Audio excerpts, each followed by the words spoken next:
ভাবি ইশারায় আমাকে তার রুমে ডেকে নিল। যখন পুরোপুরি ব্যস্ত ছিলাম হবে এমন একটা অবস্থা, তখন হঠাৎ কাজের মেয়ে দেখে ফেলে। ওর বয়স বেশি না, 15 কিশোর হবে, কিন্তু খুবই সুন্দর ছিল। ওকে দেখে কেউ বুঝতেই পারবে না যে ও কাজের মেয়ে। তারপর কাজের মেয়ে বলল, সাহেব বাড়িতে আসলে আমি সব বলে দেব। আমি বললাম, তুই কি চাস বল, তোকে সব দিব, তবু তুই আমাদের গোপন কথা বলিস না। কাজের মেয়ে তখন বলল, দেখুন আমি দেখতে খারাপ না, আপনার ভাবি চেয়েও দেখতে বেশি সুন্দর, তাই আমি চাই আপনি আমাকে দিন। আজকের গল্পটি সম্পূর্ণ অন্য রকমের, তাই আমি গ্যারান্টি দিয়ে বলতে পারি গল্পটি শেষ পর্যন্ত শুনলে তোমাদের দাঁড়িয়ে যাবে। তাই ভিডিওটা শুরু থেকে শেষ পর্যন্ত দেখার অনুরোধ রইল। তাহলে কথা না বাড়িয়ে এবার আসল ঘটনা বলি। আমি 24 বছরের যুবক, বড় একটা ওষুধ কোম্পানিতে মেডিকেল রিপ্রেজেন্টেটিভের চাকরি করতাম। চাকরির কারণে আমাকে অনেক সময় ডাক্তারদের ভিজিট করতে হতো। একদিন বড় শহরের নামকরা একজন হার্টের ডাক্তারের চেম্বারে গেলাম তাকে ভিজিট করতে। তখন ডাক্তার এক রোগীকে দেখতে ছিল। আমি সেখানে বসে ডাক্তারের জন্য অপেক্ষা করতে লাগলাম। আমি বসে ডাক্তারের সহযোগীর সাথে গল্প করতেছিলাম। তখন প্রায় রাত 8টা বাজে। এমন সময় এক সুন্দরী মহিলার সাথে একটা 15 বছরের মেয়েকে নিয়ে ডাক্তারের চেম্বারে ঢুকতে দেখলাম। পরে জানতে পারলাম মেয়েটি মহিলার কাজের মেয়ে, মহিলার বয়স 27-28 হবে। দেখতে অনেক লম্বা আর খুবই সুন্দরী, যে কোনো ছেলে দেখে তার প্রতি দুর্বল হয়ে পড়বে। আমি তার দিকে চেয়ে রইলাম। সে একটা হাত কাটা চিকেন কাপড়ের জামা পরেছিল। মহিলা আমার দিকে তাকিয়ে মুচকি হেসে বলল, আমি ডাক্তার দেখাতে চাই, তাই ডাক্তারের অ্যাপয়েন্টমেন্ট লাগবে। ডাক্তারের সহযোগী ফাইল চেক করে বলল, আপনাকে 4 দিন পরে আসতে হবে, এর আগে কিছুতেই সম্ভব না। মহিলা বলল, প্লিজ ভাই, আমাকে কালকে ব্যবস্থা করে দিন। কিন্তু সহযোগী বলছে না, ম্যাডাম, কালকে কোনোভাবে সম্ভব না। এরপর মহিলাটি কাউন্টারের সামনে এসে একটু ঝুঁকে আমার দিকে তাকিয়ে কেমন একটা মুচকি হাসি দিয়ে বলল, আপনি একটু চেষ্টা করে দেখেন না। আমি তার দিকে চেয়ে রইলাম। আমি ভাবলাম এর সাথে খাতির হলে মনে হয় কিছু লাভ হবে। আমি বললাম, আপনি একটু বসেন, ডাক্তার ফ্রি হলে আমি কথা বলে দেখছি। কিছুক্ষণ পর ডাক্তার ফ্রি হলে আমি তার রুমে গিয়ে বললাম, আমার এক পরিচিত ভাবি আছে, তার যে কি সমস্যা, তাই আপনাকে কাল একটু সময় দিতে হবে। যেহেতু ডাক্তারদের আমরা অনেক সুযোগ সুবিধা দেয়, তাই সে তার সহযোগীর থেকে সব চেক করে আমাকে বলল, কালকে সকাল 10:30টায় আমি সময় দিতে পারব। আমি এসে মহিলাকে বললাম সকাল 10টায় সে আসতে পারবে কিনা। সে রাজি হল এবং আমাকে অনেক ধন্যবাদ দিল। আমিও তার সাথে চেম্বার থেকে বের হয়ে এলাম। তাকে বললাম, ডাক্তার সাহেবকে বলেছি আপনি আমার ভাবি, তাই সে রাজি হয়েছে। সে বলল, তাহলে কালকে আমার জন্য আপনাকে আবার আসতে হবে। আমি বললাম, এতে কোনো সমস্যা নেই, আপনার মতো সুন্দরী মহিলাকে সাহায্য করতে পেরে ভাল লাগছে। তার চেহারায় একটা হাসি দেখলাম। আমি বললাম, আমার নাম রাশেদ। সে বলল, নাম পূর্ণিমা। সে বিবাহিত, তার স্বামী দুবাই থাকে। সেও 1 মাসের দিনের ভিতর সেখানে চলে যাবে। সবকিছু রেডি হয়ে গেছে। এখানে সে আর তার শ্বশুর শাশুড়ি থাকে।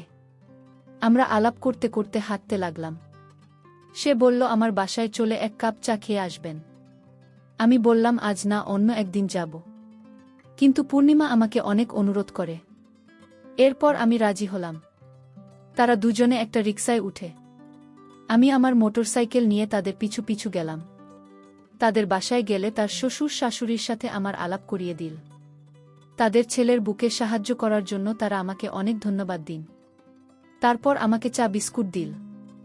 আমি চা খেয়ে বিদায় নেওয়ার জন্য রেডি হলাম। তখন পূর্ণিমা বলল, রাশেদ, যদি কিছু মনে না করেন একটা অনুরোধ করব। আমি বললাম, আমাকে আপনি না বললে তুমি করে বলবেন। আমি বয়সে আপনার ছোট হব, আর আপনি কিছু মনে না করলে আপনাকে ভাবি বলে ডাকতে পারি। পূর্ণিমা রাজি হল। তারপর বলল, রাশেদ, কালকে আমার শ্বশুর শাশুড়ি আমার ননদের বাসায় যাবে, তাই কাজের মেয়েটা বাসায় রেখে আমাকে যেতে হবে। তোমার যদি কোনো অসুবিধা না হয় তবে আমাকে সকালে এসে ডাক্তারের কাছে নিয়ে যাবে। আমি মনে মনে অনেক খুশি হলাম। আমি বললাম, ঠিক আছে, আমি সকাল 10টার সময় চলে আসবে। তারপর বিদায় নিয়ে চলে আসলাম। আমি খুশিমনে বাসায় ফিরে আসলাম। আসলে এখানে এত স্মার্ট মেয়েরা থাকতে পারে আমার কল্পনা ছিল না।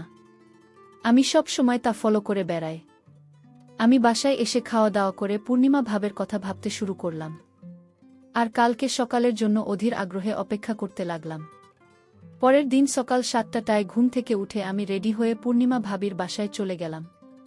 গিয়ে দেখলাম পূর্ণিমা ভাবি রেডি আর তার শ্বশুর শাশুড়ি রেডি হচ্ছে মেয়ের বাড়ি যাওয়ার জন্য। আমি আমার মোটর সাইকেলের পিছে পূর্ণিমা ভাবিকে নিয়ে চললাম। তারপর বাসার সামনে হাজির হলাম। আমি একটু লজ্জা পেলাম, জানি না পূর্ণিমা ভাবি কি ভাবছে আমার সম্পর্কে। আমার কেন জানি মনে হলো পূর্ণিমা ভাবে ইচ্ছাকৃতভাবে আমার মোটরসাইকেলে উঠছে। এভাবে চলতে চলতে প্রায় আধা ঘন্টা লেগেছিল, ডাক্তার সাহেব তখনও আসে নাই। তাই ভাবি ওয়েটিং রুমে বসে অপেক্ষা করতে লাগল। আমিও ভাবির সাথে একটু দূরে বসে গল্প করতে লাগলাম। আমি বারবার ভাবি দিকে তাকাচ্ছিলাম। ভাবি ব্যাপারটা বুঝে মুচকি মুচকি হাসতে লাগল। কিছুক্ষণ পর ডাক্তার সাহেব এসে ভাবিকে চেক আপ করল। ডাক্তার দেখানো শেষ হলে আমি ভাবিকে নিয়ে বাসায় গেলাম। বাসার কাছাকাছি আসতেই পূর্ণিমা ভাবি আমার মোটরসাইকেল থেকে নেমে পড়ল। বাসায় এসে দেখলাম তার শ্বশুর শাশুড়ি চলে গেছে, আর কাজের মেয়ে বাসায় একা। ভাবি আমাকে বসতে বলে, কাজের মেয়েকে নিয়ে ভিতরে গেল। একটু পর ভাবি বলল, আমার ল্যাপটপ কালকে রাতে হঠাৎ বন্ধ হয়ে গেছে, তুমি কি দেখবে কি সমস্যা হয়েছে? আমি বললাম ঠিক আছে। ভাবি কোথায় নিয়ে আসেন? পূর্ণিমা ভাবেই বলল, আমার বেডরুমে আছে, তুমি ভেতরে আসো। আমাকে বেডরুমে নিয়ে তার লাগত দিয়ে বলল, তুমি দেখো কি সমস্যা হয়েছে, আমি একটু কাজ করে আসছি। কাজের মেয়েকে বলল আমাকে চা দিতে। আমি ল্যাপটপ অন করে স্ক্যান করে ভাইরাস মুক্ত করে দিলাম। তারপরই স্টার্ট করে দেখলাম ঠিকমতো কাজ করছে।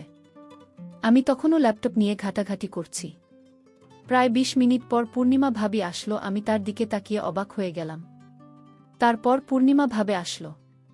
আমি হাঁ করে তাকে দেখতে লাগলাম। ভাবে বললে, এমন করে কি দেখছো? আমি বললাম, তেমন কিছু না। ভাবি বলল, কিন্তু আমি তোমার মাঝে এমন কিছু দেখছি যা আমি আগে কখনো দেখিনি। ভাবি আমার অবস্থা বুঝে হাসতে লাগল। একটু পর কাজের মেয়ে আমাদের চা বিস্কুট দিয়ে গেল। আমরা চা খেতে খেতে গল্প করলাম। পূর্ণিমা ভাবি অনবরত হাসতে লাগল। আমি ল্যাপটপ ঠিক করে ভাবিকে দেখানোর জন্য একটা মুভি চালু করলাম, আর সাথে সাথে একটা বাজে ছবি চালু হলো। আমি কি করব বুঝতে না পেরে ভাবের দিকে তাকালাম। পূর্ণিমা ভাবে হাসতে হাসতে বলল, দেখো রাশেদ, আমি প্রায় 1 বছর হলো একা একা থাকি। আমার তো কিছু পেতে ইচ্ছে করে। কালকে তোমাকে ডাক্তারের চেম্বারে দেখে আমার ভিতরে কেমন জানি করছে। তোমাকে নিয়ে আমার মনের ভিতর একটা আশা যাক। আমি ল্যাপটপ বন্ধ করে উঠে দাঁড়ালাম।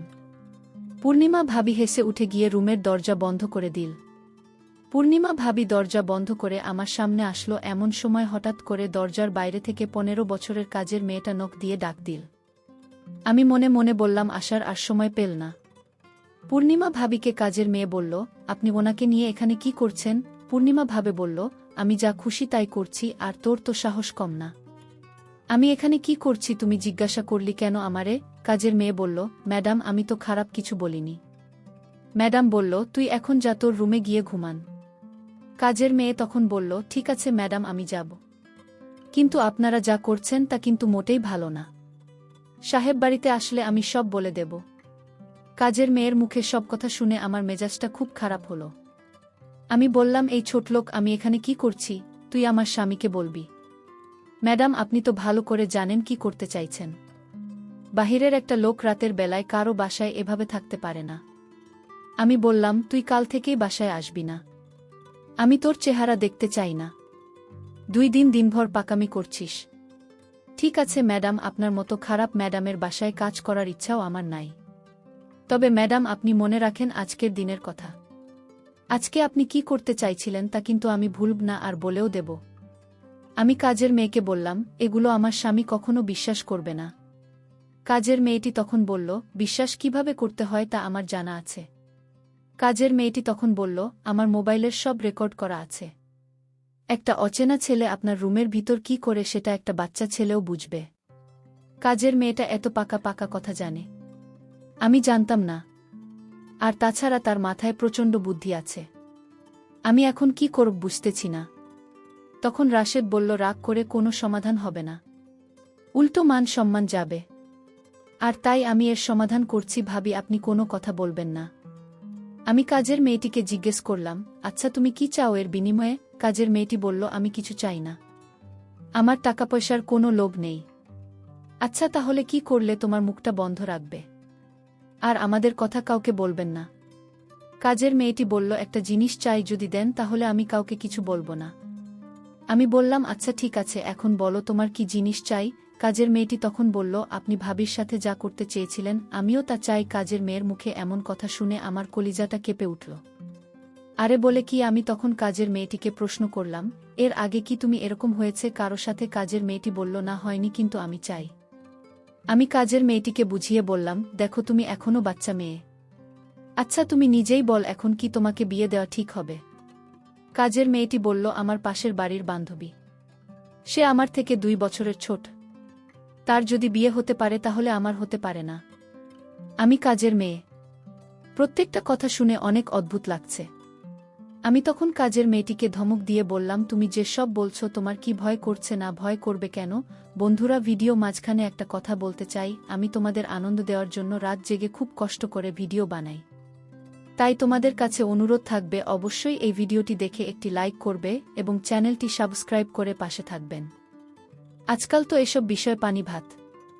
আরে বলে কি? আচ্ছা ঠিক আছে, আমি যদি তোমার কথা রক্ষা না করি তাহলে তুমি সব বলে দেবে, তাই তো যদি আপনি আমার কথা না রাখেন তাহলে আমি অবশ্যই বলে দিব, এতে আপনার সমস্যা হবে আর ম্যাডামের সমস্যা হবে।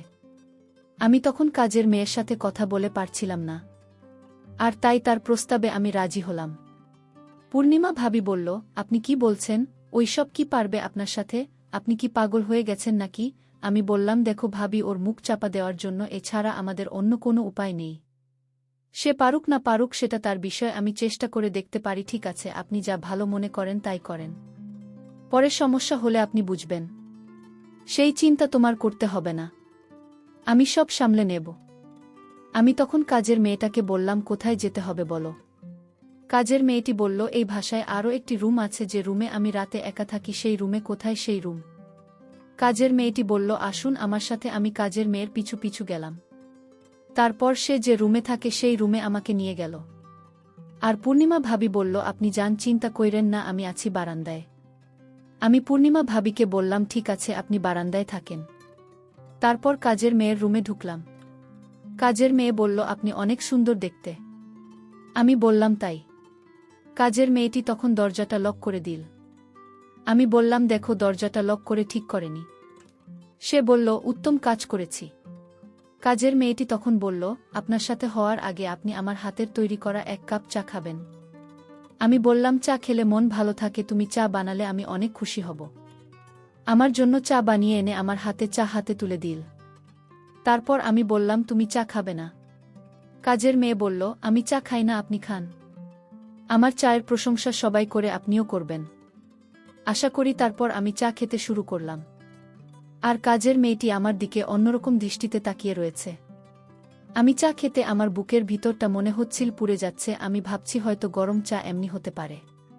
কাজের মেয়েটির হাতে আরও একটি চা দেখতে পেলাম, আর সেই চা ম্যাডামকে দিয়ে আসলো। কাজের মেয়েটি যখন চা নিয়ে ঘর থেকে বাহির হলো তখন আমার বুকের ভেতর জ্বালাপোড়া করছিল। ম্যাডামের কাছে জানিয়ে যেতেই ম্যাডাম বলল, তোর কাজ শেষ হয়েছে? কাজের মেয়ে বলল, না, এখনো শুরু করিনি। ম্যাডাম বলল, চা দিয়ে তাড়াতাড়ি যা। এদিকে ম্যাডাম চা খেতে শুরু করল। আমি আমার রুমে গিয়ে দেখি রাসের চা খেয়ে মরে পড়ে আছে। আমি এটাই চেয়েছিলাম। আমি কাউকে খারাপ কাজ করতে দিতে পারিনি।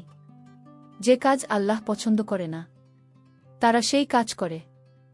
আমি তাদের দুজনকেই শেষ করে দিয়েছি। আমার মনের ভিতর খারাপ উদ্দেশ্য ছিল না। আমার উদ্দেশ্য ছিল এই 2 জন খারাপ মানুষকে শেষ করা। গল্পটি যদি তোমাদের ভালো লাগে থাকে তাহলে ভিডিওটিতে একটি লাইক দিও। আর তোমরা যদি এরকম মজার ভিডিও পেতে চাও তাহলে দয়া করে আমার চ্যানেলটি সাবস্ক্রাইব করো। সবশেষে তোমাদের সকলের দোয়া কামনা করি। আর ধৈর্য ধরে ভিডিওটি দেখার জন্য তোমাদের সকলকে অনেক অনেক ধন্যবাদ।